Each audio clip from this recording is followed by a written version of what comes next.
Okay, here we go with PA2-2, preparing journal entries. We're in job costing chapter.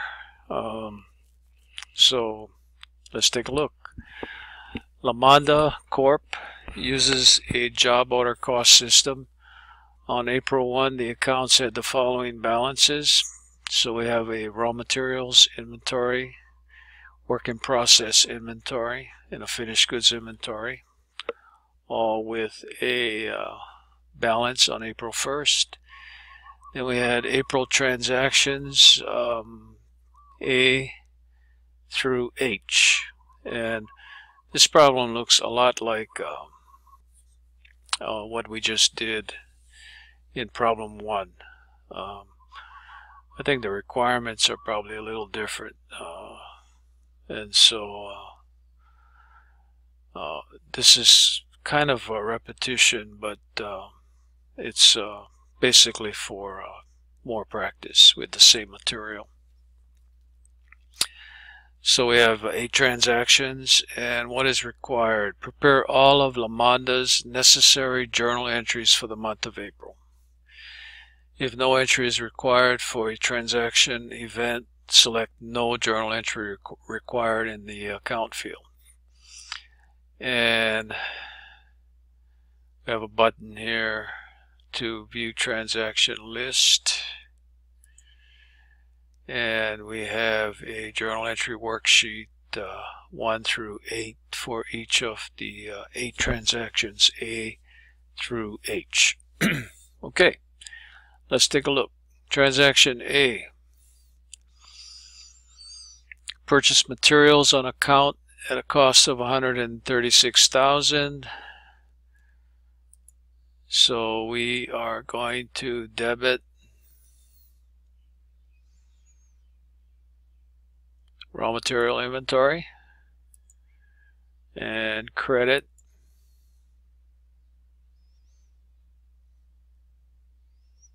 accounts payable. And the amount of this transaction is $136,000.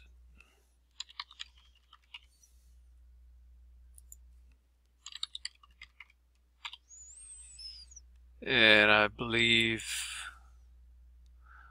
I wonder if they want a entry description. Looks like no description required. So I'm going to record that entry. And, you know, just to make sure that you're on the right track, go right to check my work and take a quick look just to make sure that, you know, you're on the right track. And it looks like we are. Okay, great. Okay, journal entry 2, which is entry B. Requisition materials at a cost of $122,000, of which $28,000 was for general factory use. So when we requisition materials, we credit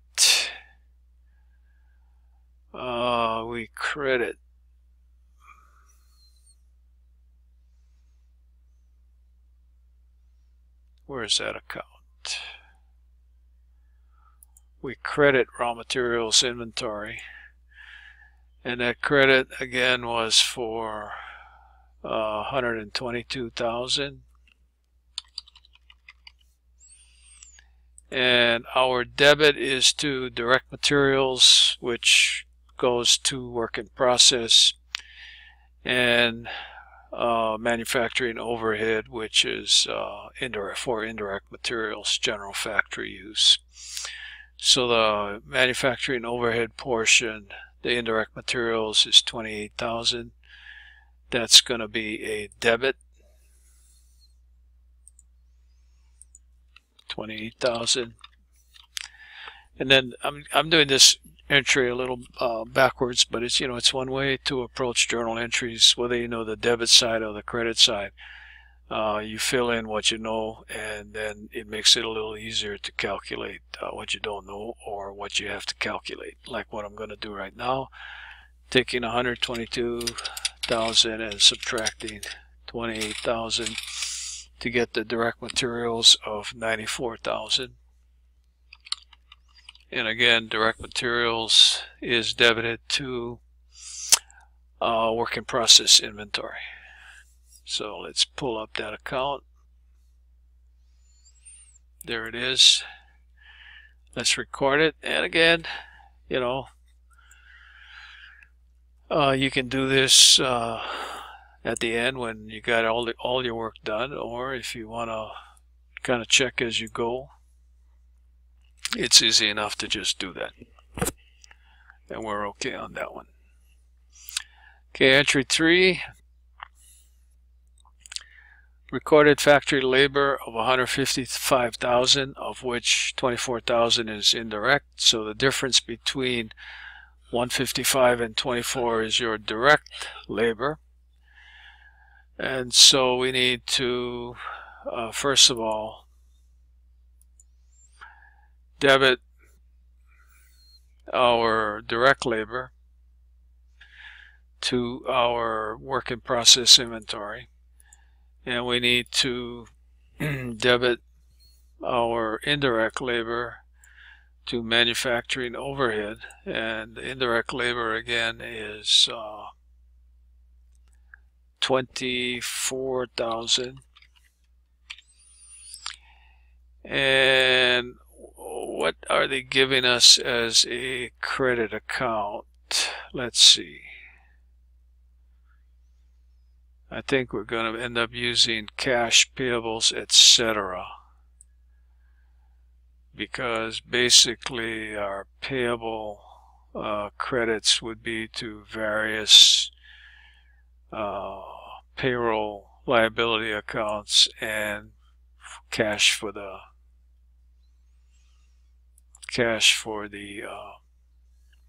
net pay. So our total credits will be for the same amount as our total direct plus indirect. And so our total direct labor, which is again debited to work in process inventory, would be the difference between the 155 and the 24, or 131,000. Okay. And again, I'm going to do a quick check on that.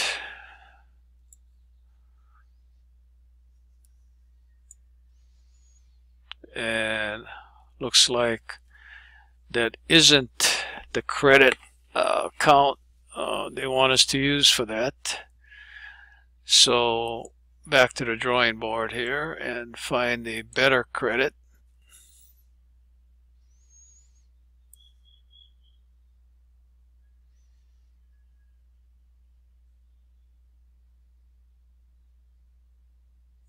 Oh, here we go. That's a better one. Salaries and wages payable.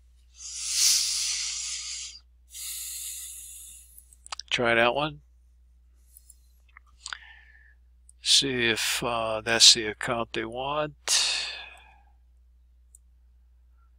And it is. Okay. Entry 4. Incurred other costs. We have selling expense, we have administrative expense. Those are our period expenses charged to income in the current period as expenses.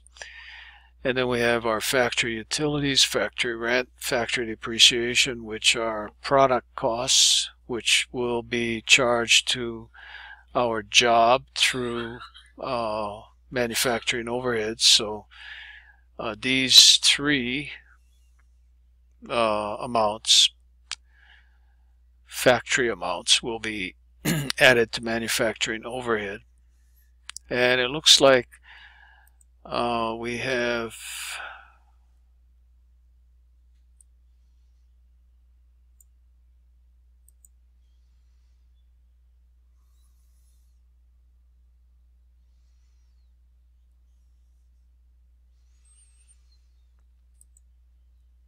let's see, what are they going to give us? We have general and administrative expense.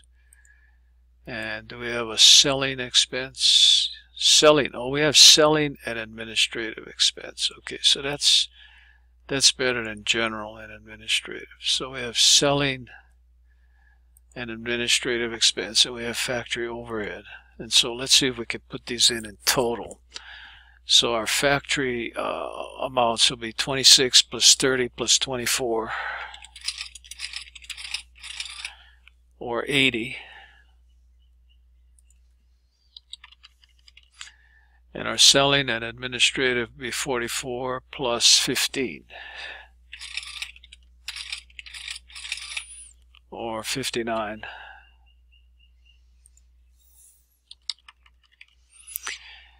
And what do we have as credits? Let's see, we have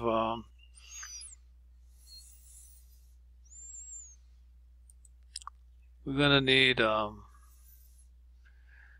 accumulated depreciation for our factory depreciation amount of 24,000. And I believe for the other amounts, selling expense, administrative expense, factory utilities, and factory rent, we can probably put those in cash payables. Let's see if that's going to work.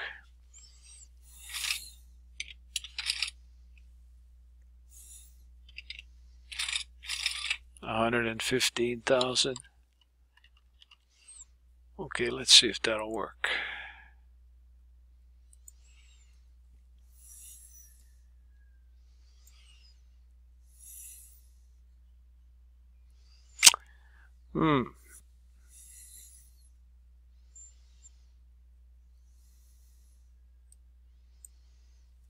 Not working. Maybe they want everything in cash payables, etc. Let's try that.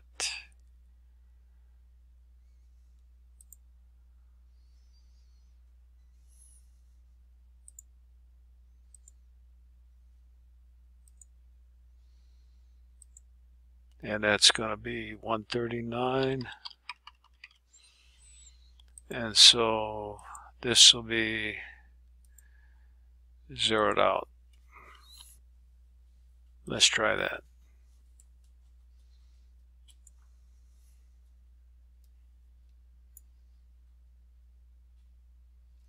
Okay, I guess that's what they wanted there.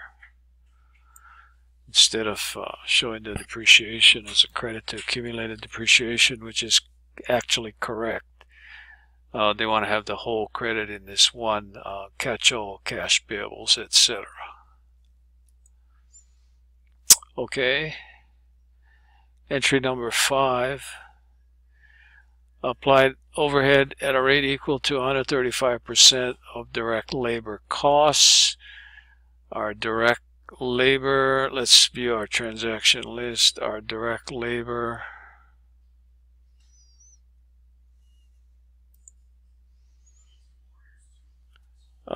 is 131,000, and so we take 131,000 and apply the overhead application rate of 135%.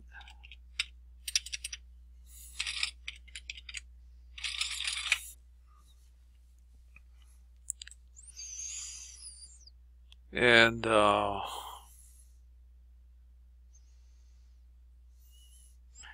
that gives us 176,850.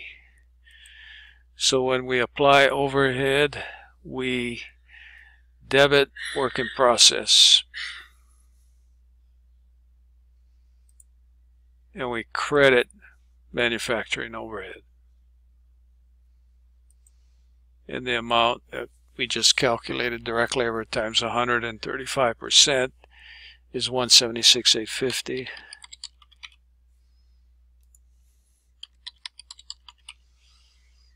Okay, and let's check it.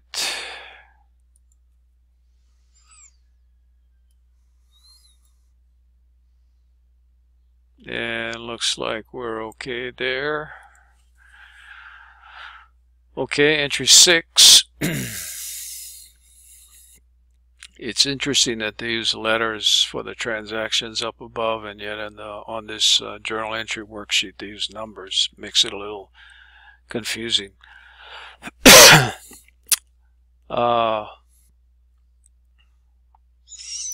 Completed jobs costing $375,000. So when we complete a job, we credit work in process inventory and we debit finished goods inventory. We basically are moving costs from work in process out of work in process and into finished goods inventories.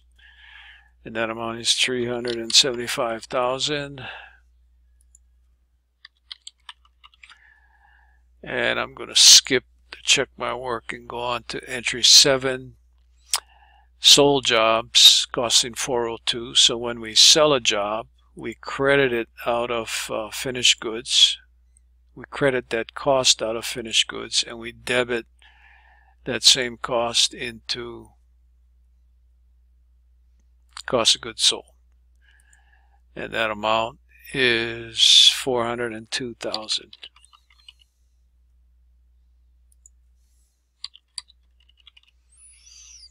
Okay, and again I'm going to skip the check my work and go right to the last entry. Recorded sales revenues of $500,000. Our credit is to sales revenues, $500,000, and our debit would be to cash and or receivables. And I think what they want us to do here is put it in accounts receivable and record the entry.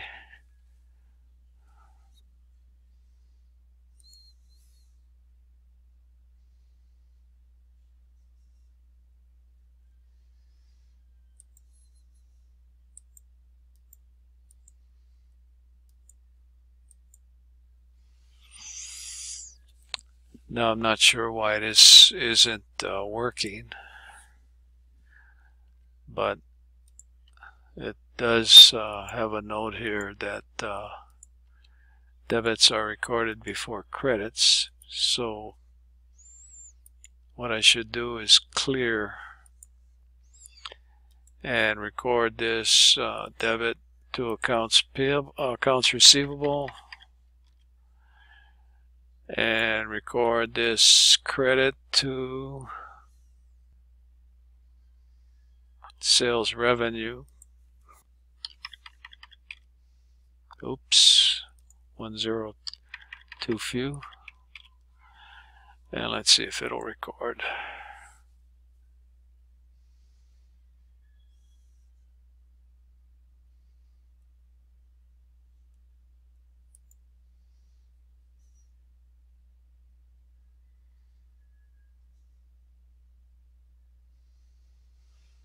Well, it looks like it's already recorded here.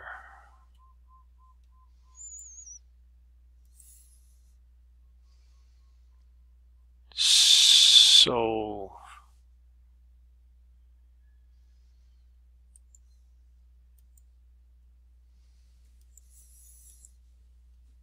yeah, it looks like it's already recorded.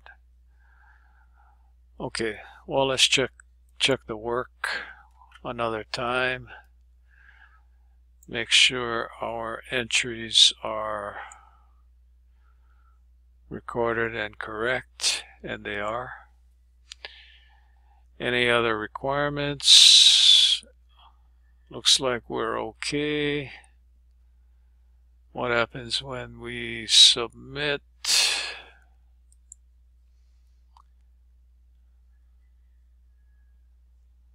Now it's saying I forgot something, so I'm going to take another look.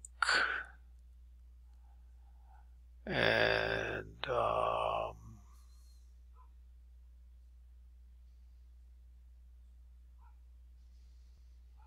from what I can tell,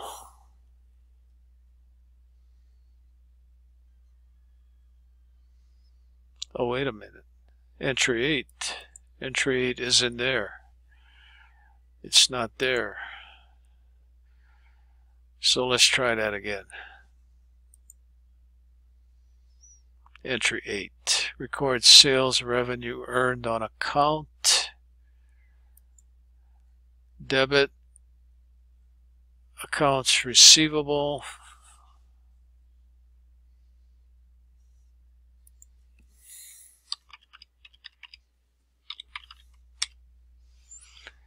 and credit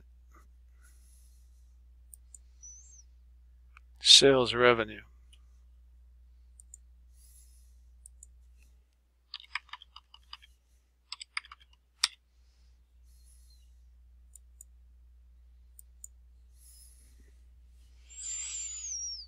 I'm not sure why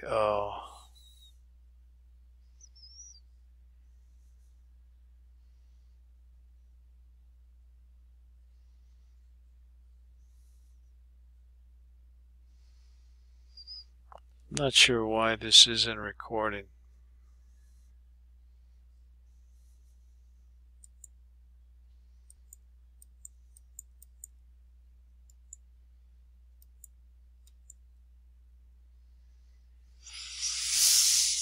Well, I'll save and exit and come right back in and see if that makes a difference.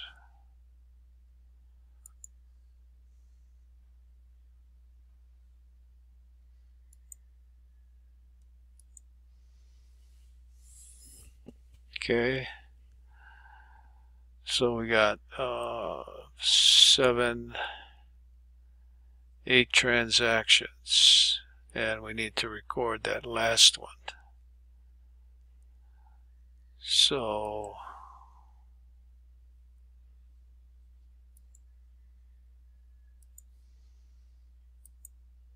debit, could there be another debit that we need, that we can use instead of accounts receivable? No, I don't think so. Accounts receivable, 500,000, and sales revenue,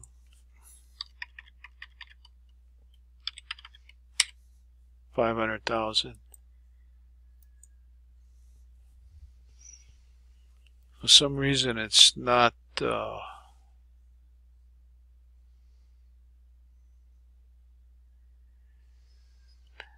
some reason it's not recording. I'm not sure what the problem is.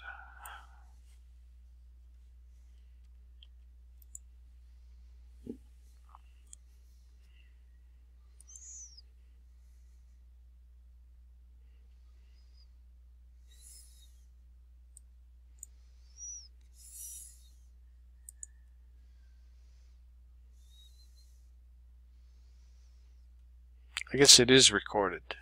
Let's see what happens when I submit now. Yeah, it looks like it's okay. And this time we got 15 out of 15, 100%. I guess I just got a little confused on submitting that last journal entry. It didn't disappear after I clicked record. It just stayed there. Okay, so that's looks like that's it for that problem. This one took us just about 23 minutes, so it should probably take you about a half an hour to maybe an hour on the long side. But I think it probably take most students probably about 20 to 30 minutes. Okay, great. We'll continue in a few minutes.